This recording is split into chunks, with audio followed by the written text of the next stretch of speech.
فسبحان الذي لا يحصى امتنانه باللسان ولا بالقلم.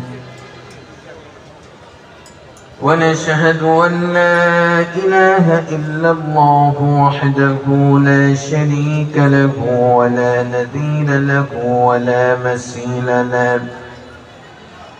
ونشهد أن سيدنا وسندنا وحبيبنا وحبيب قلوبنا وطبيبنا وطبيب قلوبنا ومحبوبنا ومعشوقنا ومطلوبنا وقائدنا وجيوشنا ومولانا محمد صلى الله تعالى عليه وعلى آله وأصحابه وبارك وسلم. أما بعد، فقد قال الله تبارك وتعالى في كلامه المجيد وفرقانه العظيم: أعوذ بالله من الشيطان الرجيم. بسم الله الرحمن الرحيم.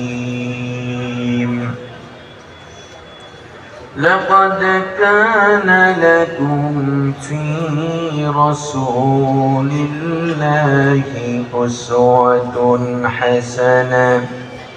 حسنة لمن كان يرجو الله واليوم الآخر وذكر الله كثيرا. قال النبي صلى الله عليه وسلم: من صلى صلاتنا واستقبل قبلتنا وأكل ذبيحتنا فذلك المسلم. قال تعالى في شان حبيبه ومحبوبه ومعشوقه تعظيما وتكريما: إن الله وملائكته يصلون على النبي يا أيها الذين آمنوا صلوا عليه وسلموا تسليما. صلى الله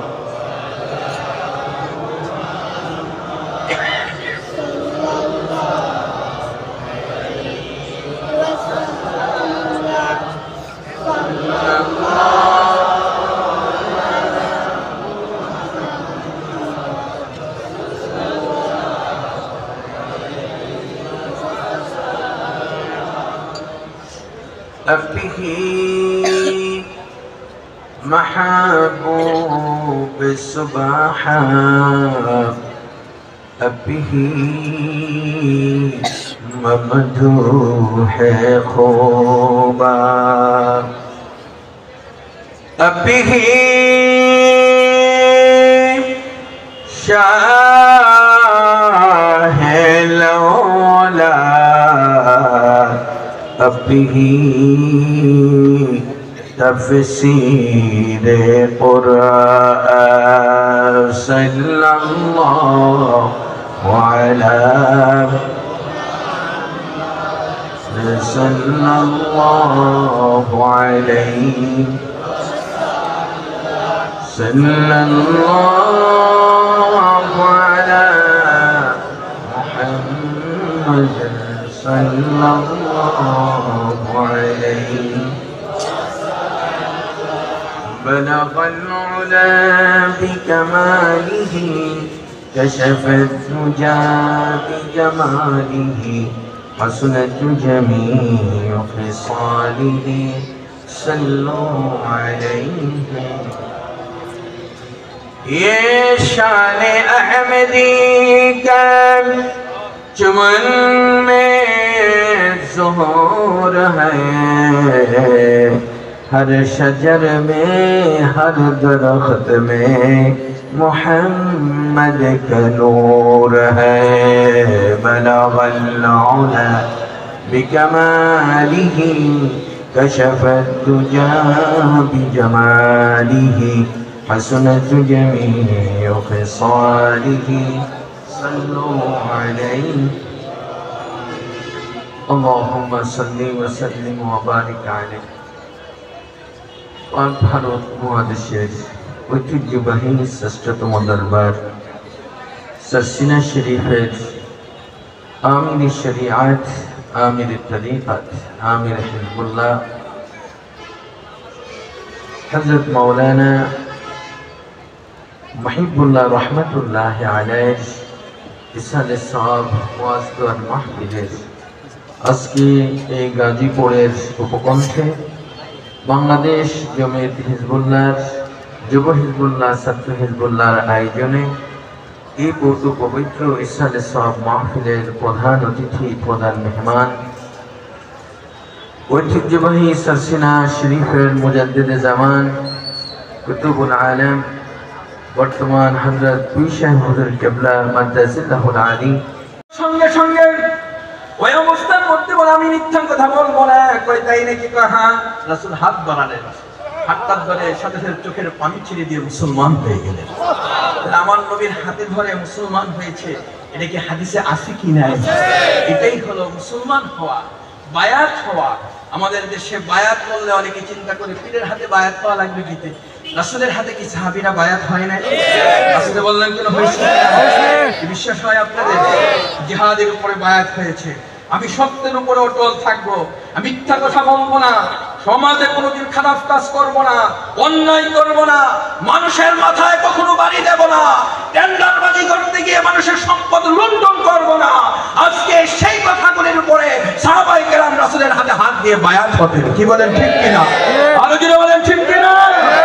আল্লাহর হাবিবের সাহাবীরা বায়াতে রিদওয়ান হাতে হাত দিয়েছেন। সেই শপথই তো আমরা করব। আমরা মুসলমান, আমরা কখনো অন্যায় কাজ করতে পারি না, এটা আমাদের শপথ। আল্লাহর নবী ওই মুহূর্তের মধ্যে যখন হাত বাড়ালেন মুসলমান হয়ে গেল। যুবক বাড়িতে এসে মিথ্যা কথা তো জীবনে আর বলা যাবে না। এখন চিন্তা করলো প্রথম নম্বরে গেছে পতিতালয়, কক্সবাজারে একটা মেয়ে, সুন্দরী রূপসী মেয়ে তার সামনে এসে হাজির হয়ে তাকিয়ে আছে। যুবক, আমি যদি এখন তার সাথে জেনা বিচার করি, তাহলে কালকে যদি আল্লাহর হাবিবের সাথে আমার দেখা হয়, রাসূল যদি বলেন কি করেছো, আমি যদি বলি এই কাজটা করেছি, আমার নবী তো কষ্ট পাবে। আমি মুসলমান, আমার নবীকে আমি কষ্ট দিতে পারি না। আর যদি আমি খারাপ কাজ করে গিয়ে বলে আমি করি নাই, আমি না ওয়াদা করছি কখনো মিথ্যা কথা বলবো না। যুবকটা বসে আছে, চোখ দিয়ে পানি পড়ছে জল জল করে, কান্না ভেজা অবস্থায় চোখের পানি ছেড়ে দিয়ে মেয়েটা লাথি মেরে ফেলে দিয়ে ঘর থেকে ওই জায়গা থেকে বের হয়ে চলে আসছে। ভয় করেছে কাকে? আরো জোরে বলেন না কাকে? আরো জোরে বলতে হবে কাকে? আমার ভাইদেরকে বলতে চাই, মুসলমান তোমার এই জায়গার মধ্যে সেই ভয়টাই থাকতে হবে। আজকে তুমি ঘুষের টাকা লেখছো, সুদের টাকা লেখছো, ব্যবসার মালে ওজনে কম দিচ্ছ, এই পৃথিবীর মধ্যে তোমাকে কেউ দেখলো না, কেউ জানলো না, কেউ চিনলো না তোমাকে, কেউ তোমার বিচার করতে আসলো না।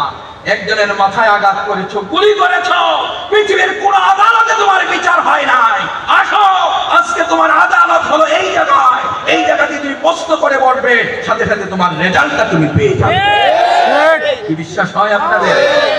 আল হালালু বাইয়িনুন ওয়াল হারামু বাইয়িনুন ওয়া বাইনাহুমা উমুরুন মুশতাবিহাত। ১,০০০ বছর আগে আল্লাহর নবী বলে দিলেন, হালালটাও স্পষ্ট, হারামটাও স্পষ্ট। হালাল আর হারাম তুমি চিনবি কিভাবে? এটা কিভাবে তোমার পরিচয়টা পাবে? আমার নবী ঘোষণা দিয়ে দিলেন, হালাল আর হারাম চিনার উপায় হলো, হারামটা চিনতে গেলে, যেটা করতে গেলে তোমার সন্দেহ হয়, ওইটাই তোমার জন্য হারাম। কি বলেন, কথা ঠিক কিনা?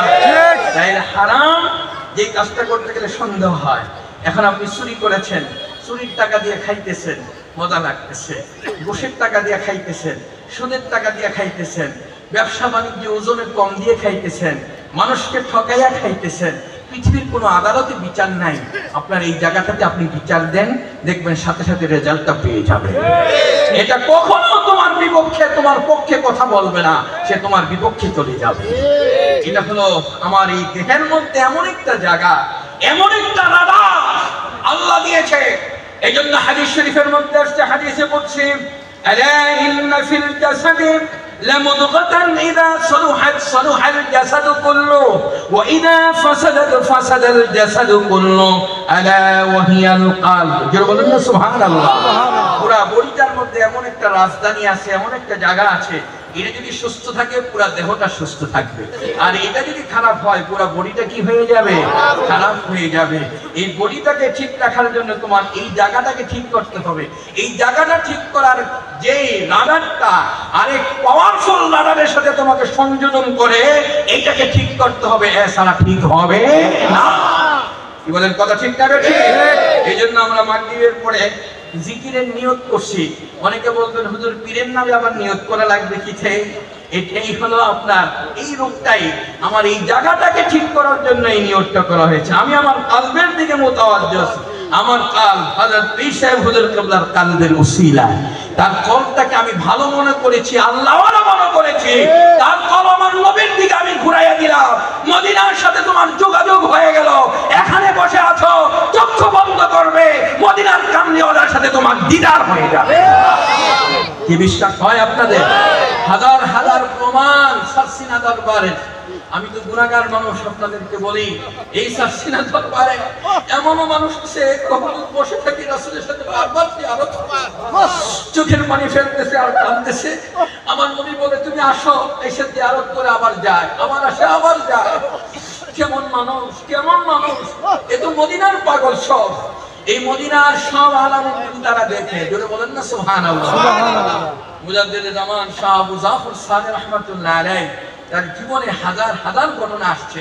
বর্তমান হুজুর কিবলার অগণিত ঘটনা আমি দুই চোখে দেখেছি। বলেন না আলহামদুলিল্লাহ। আলহামদুলিল্লাহ। কতটা সিদ্ধান্ত হুজুর করেছেন। আমরা বারবার বলতাম হুজুরের কাছে, চোখে বলেন একটু অপেক্ষা করো, একটু অপেক্ষা করো। 3 দিন পরে এটার ইশারা হয়েছে। বলেন না আলহামদুলিল্লাহ। তখন তো বুঝছি ইশারা তো নিজের কাছ থেকে না, ইশারা ওই মদিনা থেকে হয়েছে। যদি বলবেন না সুবহানাল্লাহ। সুবহানাল্লাহ। একটা কাজ তারা এইভাবে করেছেন। শাহ সুফি নাসারউদ্দিন রাহমাতুল্লাহ আলাইহি তিনি বলছেন, বাবারা আমি কোরআন হাদিস পড়ি আর আল্লাহর নবীকে দেখে দেখে আমি আমল করি। তাকে দেখে আমল করেন, আমার নবীকে দেখে দেখে। এই যে সুন্দর একটা জামা দেখতেছেন, আমরা যেই জামাটা শর্ষিনা সিলসিলা পড়ি, ফতোয়ার দরকার নাই, বিভিন্ন ফতোয়া তো কত আছে। আমরা বলবো একটাই, হুজুরকে প্রশ্ন করা হলো হুজুর আমাদের পোশাক কোনটা হবে? তো এই প্রশ্নটা আল্লাহর নবীকে আমি করেছিলাম। রাসূল আমার দিকে তাকায়া বললেন, তুমি কি আমাকে দেখো না? তোমার গায়ে যে জামাটা এটাই তোমার গায়ে।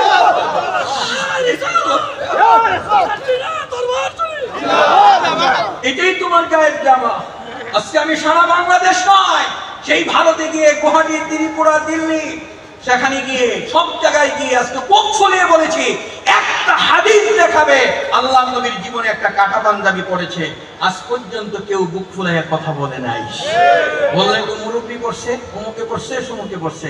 আমি বললাম একটা হাদিস দেখান। আমরা যে টুপিটা পরে আমার নবীর সেই সুন্নাত ইমাম আসহাবি রাসূলুল্লাহ সাল্লাল্লাহু আলাইহি ওয়াসাল্লাম বুতহান, যদি বলেন না সুবহানাল্লাহ। সুবহানাল্লাহ। আপনি বলেন হাদিস রাসূলের জামাটা ছিল কানা হাক্কু সিয়াবি ইলা রাসূলিল্লাহ সাল্লাল্লাহু আলাইহি ওয়াসাল্লাম আল কামিজ। আমার নবীর কাছে সবচেয়ে প্রিয় পোশাক ছিল কামিজ, যদি বলেন না সুবহানাল্লাহ। এখন কামিজের ব্যাখ্যাটা কি? অহুয়া সাওবুন মাখিতুন গায়রা মুফাররাজিন, যেটা মোল্লা আলী কারি রাহমাতুল্লাহ আলাইহি ব্যাখ্যা করছেন। বুখারী শরহ উমদাতুল কারি যিনি লিখেছেন সেখানে লিখেছেন, আপনি কতটা হাদিসের কিতাব দেখবেন, আপনার পোশাকটা কি হবে? আউজিনহু লাউ বিশাওকাতিন, একটা কাঁটা দিয়ে হলো আটকায় দাও। ইশারাতুন নাস হয়ে গেল। আপনি একদানা ভন্ডিওয়ালা জামা এবং কি নেস পোশাক, এটা আমার নবী পরেছে, জোরে বলেন না সুবহানাল্লাহ। রাসূলের জামাটা সেলাই করা ছিল, কাটা ছিল না। তাহলে এখন একদিন পরেন, আপনি শার্ট পরেন, জামা পরেন, এদিকে আমরা কোনো বাধা দিয়েছি না, কিন্তু বুক ফুলায় বলতে পারবেন এটা আমার সুন্নত, নবীর সুন্নত ছিল। আযানের জবাবটুকু দেই, যেহেতু আযান পড়ে নামাজ, আমরা আরো 10 মিনিট আলোচনা শুনবো। কি বলেন, কথা ঠিক কি না? 10 মিনিট শুনবো, কেউ যাবেন না। 10 মিনিট পরে আপনারা নামাজে যাবেন। সকলে আযানের জবাব দেন।